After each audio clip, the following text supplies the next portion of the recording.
Hello guys, welcome back to our channel. So video குள்ள போறதுக்கு முன்னாடி hello everyone. This video was sponsored by School of Business Organization Private Limited. So இந்த company உங்களுக்கு work from home opportunity தராங்க. So மறக்காம எல்லாரும் try பண்ணி பாருங்க. So just Facebook and Instagramல content sharing and content publishing பண்றது மூலமா so உங்களால டெய்லி 300 ரூபீஸ்க்கு மேல earn பண்ண முடியும். So இத பத்தி ஒரு full வீடியோ பின்னாடி ஆட் பண்றேன். மறக்காம ஃபுல்லா பாருங்க. So skip பண்ணிடாதீங்க, அப்புறம் வருத்தப்படுவீங்க. ஸ்கிப் பண்ணாதீங்க, பெரிய தப்பு. தினம் 300 ரூபாய் சம்பாதிக்க அரிய வாய்ப்பு. இன்ஸ்டாகிராம், ஃபேஸ்புக் பயன்படுத்த தெரிந்தால் போதும் content post and content publishing மூலமா தினம் 300 ரூபாய் சம்பாதிக்கலாம். இந்த வேலை செய்ய 5 நிமிடம் போதும். Work training support, group communication support, all language customer live chat support, முக்கியமா சொந்தமா ஒரு பிசினஸ் ஸ்டார்ட் பண்ற அளவுக்கு உங்களால கற்றுக்கொள்ளவும் முடியும், சம்பாதிக்கவும் முடியும். இந்த வேலை வாய்ப்பு வழங்குவது 5 வருடத்திற்கு மேல ரன் ஆகிட்டு இருக்க நம்ம தமிழ்நாட்டு company school of business organisation private limited. மேலும் விவரங்களுக்கு டிஸ்கிரிப்ஷன்ல கொடுத்திருக்க நம்பருக்கு வாட்ஸ்அப் பண்ணுங்க. வணக்கம் மக்களே, நீங்கள் பார்த்து கொண்டிருப்பது B2B crazy official YouTube channel. So welcome to our channel. இன்றைக்கான வீடியோவில் நீங்கள் ரொம்ப டயர்டாக ஃபீல் பண்ணுறீங்களா? எதில் இன்ட்ரெஸ்ட் இல்லாமல் இருக்கீங்களா? மோட்டிவேஷன் இல்லாமல் இருக்கீங்களா? நிறைய டிஸ்ட்ராக்ஷன்ஸ் இருக்கா? மைண்ட் செட் சரியில்லையா? Okay just wait. இது எல்லாமே எல்லாருக்குமே இருக்கும் தான். பட் அது ஓவராக போகும்போது தான் ஒரு பிரச்சனையாக க்ரியேட் ஆகும். ஸோ அப்போ அந்த பெரிய பிரச்சனையாக க்ரியேட் ஆகும்போது டெஃபினட்டாக மைண்ட் வந்து பார்த்திங்கன்னா ஒரு கட்டத்துக்கு மேலே கொஞ்சம் பார்த்தா மென்டல் ப்ரெஷர் ஆகும். சரிங்களா? ஸோ அதுக்கான ஒரு சொல்யூஷன் தான் இன்றைக்கான வீடியோவில் நான் சொல்ல போகிறேன். ஸோ டெஃபினட்டாக இந்த வீடியோ யூஸ்ஃபுல்லாக இருக்கும். ஸோ மறக்காம வீடியோ கடைசிக்கும் பாருங்கள். So how to rewire your brain. அதாவது ஆல்ரெடி நான் சொன்ன மாதிரி எல்லாருக்குமே இந்த பிரச்சனை இருக்கும். பட் அது எக்ஸ்ட்ரீம் லெவல் அதிகமாக பீக் லெவலில் போகும்போது தான் ஸோ டெஃபினட்டாக உங்களுக்கு மென்டல் ப்ரெஷர்ன்றது ஒன்று மைண்டில் இருக்கும். ஸோ அதை விட்டு எப்படி வெளியே வர்றது ஈஸியாக, அது ஒரு பல டிப்ஸ் இருக்குது, பல ஹேபிட்ஸ்லாம் இருக்குது. ஸோ நான் சொல்கிறேன், அதை ஃபாலோ பண்ணுங்கள், நீங்கள் வெளியே வந்துடலாம் டெஃபினட்டாக ஷோராக. ஒரு 5 ஹேபிட்ஸ் நான் இந்த வீடியோ உங்களுக்கு நான் சொல்லித்தரேன். இதை ஃபாலோ பண்ணுங்கள். கொஞ்சம் கஷ்டமாக தான் இருக்கும், பட் நீங்கள் டெஃபினட்டாக அதை ஃபாலோ பண்ணால் உங்களுக்கு லைஃபு அங்கே ஒரு நாள் இந்த சிங்கிள் டே உங்களுக்கு டைம் போகிறதே தெரியாது. ஏன்னா அந்தளவுக்கு ஒரு பிஸியாக இருப்பீங்க. இந்த ஹேபிட் மூலமாக நீங்கள் டெஃபினட்டாக உங்களால் ஃபோக்கஸிங் பண்ண முடியும், கன்சிஸ்டண்ட்டாக இருக்க முடியும். அதே மாதிரி இந்த 5 ஹேபிட்ஸ் நீங்கள் ஃபாலோ பண்ணுறது மூலமாக உங்களுக்கு இன்னும் நிறைய பெனிஃபிட்ஸ் இருக்குது. சரிங்களா? டெஃபினட்டாக நீங்கள் அந்த மென்டல் ப்ரெஷர்லேருந்து வெளியே வர முடியும் இந்த 5 ஹேபிட்ஸ் ஃபாலோ பண்ணுறது மூலமாக. ஸோ டெஃபினட்டாக ட்ரை பண்ணி பாருங்கள். நான் சொல்கிறேன் லைனாக இப்போ.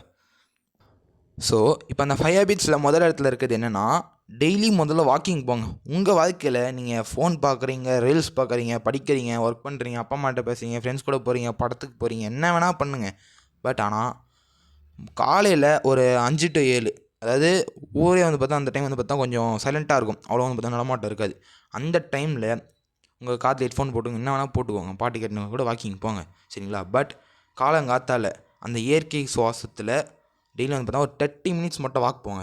ஸோ உங்களோட மைண்ட் வந்து பார்த்தா நல்லா ரிலாக்ஸேஷன் கொடுக்கும். ஸோ நீங்கள் 30 மினிட்ஸ் வாக் போயிட்டு வந்ததுக்கப்புறம் டெஃபினட்டாக நல்ல ஒரு ஃபோக்கஸிங், நல்ல கன்சிஸ்டண்ட்டான ஒரு மைண்ட், ஃப்ரெஷ்ஷான ஒரு மைண்ட் தரமாக சிறப்பாக உங்களுக்கு அமையும். டெஃபினட்டாக இதில் நல்ல ஒரு ரிசல்ட் கிடைக்கும். மறக்காமல் ட்ரை பண்ணிவிட்டு கமெண்ட் பண்ணுங்கள் இதை பற்றி. Next, reading everyday. அதாவது டெய்லி வந்து பார்த்திங்கன்னா கொஞ்சம் படிங்க. நீங்கள் சப்ஜெக்டாக படிக்கணும் இல்லை, நீங்கள் வந்து பார்த்திங்கன்னா லைப்ரரி போய் ஒரு கவிதை எடுத்து படிக்கலாம், இல்லை வந்து பார்த்தா அரசியல் பற்றி படிக்கலாம், இல்லை சட்டத்தை பற்றி படிக்கலாம். நிறைய புக்ஸ் இருக்குது. ஸோ நம்ம தான் சின்ன சின்ன நாவல்ஸ் படிக்கலாம், நியூஸ் பேப்பர்ஸ் படிக்கலாம், தப்பே இல்லை. பட் எதுனா ஒரு விஷயம், ஒரு புது விஷயம் என்ன ஒன்று கற்றுக்கோங்க. உங்கள் மைண்டுக்கு வந்து பார்த்தா சாப்பாடு போடுங்க. சரிங்களா? படிப்பு தான் வந்து பார்த்தா மைண்டுக்கு சாப்பாடு. சரிங்களா? ஸோ வந்து பார்த்தா எதுனா ஒரு தீனி போடுங்க மைண்டு. அப்போ தான் வந்து பார்த்தா மைண்டு பிஸியாக தான் ஸோ அந்த ப்ரெஷர்லேருந்து அதால் வெளியே வர முடியும். ஸோ முடிஞ்ச அளவுக்கு மூளைக்கு தீனி போடுங்க. சரிங்களா? ரீடிங் வந்து பார்த்தா நல்ல ஒரு குட் ஹேபிட் எவ்ரிடே. சரிங்களா? ஸோ முடிஞ்ச அளவுக்கு டெய்லியும் எதனா ஒரு விஷயத்தை வந்து பார்த்தா மூளைக்கு தீனி போடுங்க. படிக்கிறதுலாம் வந்து பார்த்தா மூளைக்கு தீனியே. ஸோ தேர்ட் வந்து பார்த்திங்கன்னா, ரைட் டவுன் யுவர் தாட்ஸ். ஒன்றும் இல்லை, உங்களோட தாட்ஸ் வந்து பார்த்தா சின்ன டைரியில் வந்து பார்த்தா நீங்கள் நோட் பண்ணி வைக்கணும் எப்பயுமே. ஸோ அப்போ வந்து பார்த்தீங்கன்னா நீங்கள் என்னென்ன நேரத்தில் எப்படி இருக்கீங்க உங்களுக்கு தெரிய வரும். ஸோ ஒன்றும் இல்லை, ரெகுலராக வந்து ஒரு சின்ன பேக்கெட் வச்சுக்கோங்க. ஸோ உங்களுக்கு எப்பப்போலாம் ஒரு டிஸ்ட்ராக்ஷன்ஸ் வருதோ, என்னென்ன டிஸ்ட்ராக்ஷன் வந்து எழுதுவீங்க, உங்களுக்கு சின்ன தாட்ஸ் வரும், அந்த சின்ன தாட்ஸ் எழுதுவீங்க. இப்போ நீங்கள் இந்த டார்கெட் பண்ண போகிறீங்க, பட் இந்த டார்கெட் பண்ணும்போது இந்த டிஸ்ட்ராக்ஷனுக்கு வந்து எழுதுவீங்க. ஸோ ஓவரால் நீங்கள் நைட் போய் படுக்கிறது முன்னாடி அந்த டைரி எடுத்து பாருங்கள். ஹோல் டே நீங்கள் என்னென்னலாம் ஃபேஸ் பண்ணியிருக்கீங்க, உங்களோட மைண்ட் உங்களுக்கு எப்படிலாம் வச்சுருக்குன்னு உங்களுக்கே தெரிய வரும். ஸோ நெக்ஸ்ட் டே வந்து பார்த்தா அந்த மிஸ்டேக் நீங்கள் பண்ண மாட்டீங்க. ஏன்னா ஒன்ஸ் நீங்கள் ரியலைஸ் பண்ணும்போது அது தப்பு நோண்டு வரும்போது நீங்கள் நெக்ஸ்ட் டே டெஃபினட்டாக பண்ண மாட்டீங்க. ஏன்னா நீங்கள் ஆல்ரெடி அந்த மென்டல் ப்ரெஷர்லேருந்து வெளியே வரும்னு நினைக்கிறீங்க. ஸோ அப்போ நீங்கள் அந்த தப்பு பண்ணதை நைட் படுக்கும்போது அது பண்ணக்கூடாதுன்னு நினச்சி நீங்கள் பண்ண மாட்டீங்க. நெக்ஸ்ட் வந்து பார்த்தீங்கன்னா, வெயிட் ட்ரைனிங் வீக்லி த்ரைஸாவது பண்ணுங்கள். சரிங்களா? அதாவது வாரத்தில் 3 டைம் வந்து பார்த்தீங்கன்னா வெயிட் ட்ரைனிங் பண்ணுங்கள். அதாவது ஒன்றும் இல்லை, ஜிம்மில் போய்ட்டு ஒர்க் அவுட் பண்ணணும். ஜஸ்ட் இந்த செஸ்ட்டு போடலாம், பேக் போடலாம், க்ளூட்டுக்கு போடலாம், லெக்ஸ் போடலாம், என்னத்துக்கு வேணால் ஒர்க் அவுட் பண்ணலாம். பட் ஆனால் முடிஞ்ச அளவுக்கு வாரத்துக்கு 3 தடவை 4 தடவையாவது போய் ஒர்க் அவுட் பண்ணுங்கள். அது வந்து பார்த்தீங்கன்னா உங்களோட எனர்ஜியில் வந்து பார்த்தீங்கன்னா கொஞ்சம் நல்ல பூஸ்ட் கொடுக்கும். அதே மாதிரி கன்சிஸ்டன்ட் கொடுக்கும், ஃபோக்கஸிங் கொடுக்கும் உங்கள் மைண்டுக்கு. அது ஃபிசிக்கலுக்கு மட்டும் நல்லதில்ல, மென்டலுக்கும் வந்து பார்த்தீங்கன்னா ரொம்ப ரொம்ப நல்லது. உங்கள் மென்டல் ஹெல்த்துக்கு ரொம்ப ரொம்ப நல்லது. சரிங்களா? ஸோ முடிஞ்ச அளவுக்கு வெயிட் ட்ரைனிங் வீக்லி வாரத்துக்கு ஒரு 3 தடவையாவது பண்ணுங்கள். ரொம்ப ரொம்ப நல்லது. So the final habit is no phone for 1 hour after wake up.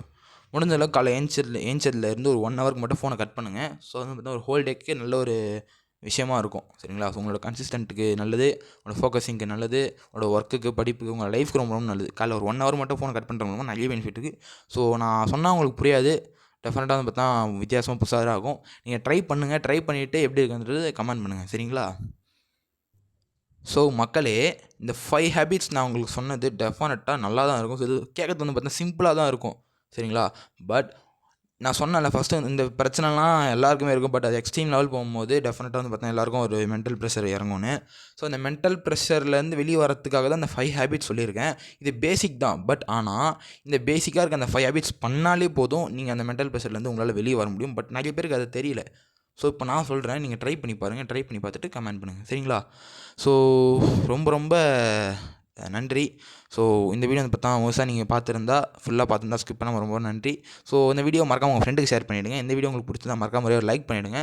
நம்ம சேனலை சப்ஸ்கிரைப் பண்ணி பெல் நோட்டிஃபிகேஷன் ஆன் பண்ணி வச்சுக்கோங்க. அப்போ நம்ம போகிற வீடியோஸ்லாம் உங்களுக்கு கூட வந்து சேரும். ஸோ ரொம்ப ரொம்ப நன்றி. தேங்க்யூ. அடுத்த வீடியோவில் சந்திப்போம்.